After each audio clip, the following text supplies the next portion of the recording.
Doctor গিলা আমার যেন কিছুদিন বাচ্চা না হয়। একটা ওষুধ দিতেছি, ওইটা নিয়ে যান।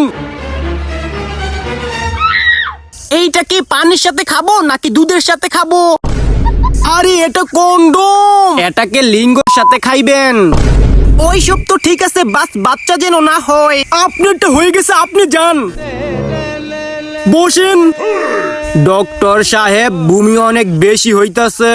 কি খাইছিলেন? ভালোবাসায় ধোকা। আরে খাবারের মাঝে কি খাইছিলেন? কে পাঠাই দেয় এইগুলো? কি উল্লার পিৎজা। ক্ষুধা বা পানি পিপাসা লাগে আপনার? ক্ষুধা লাগে শুধু এইটা। আমি অনেক পেরেশানির মাঝে আছি। হ্যাঁ তো বলেন না, কি পেরেশানি আপনার? যখন আমি প্রথমবার ঢুকাই তখন আমি অনেক ক্লান্ত হয়ে যাই। যখন আমি দ্বিতীয়বার ঢুকাই তখন আমার শ্বাস নিতে কষ্ট হয়।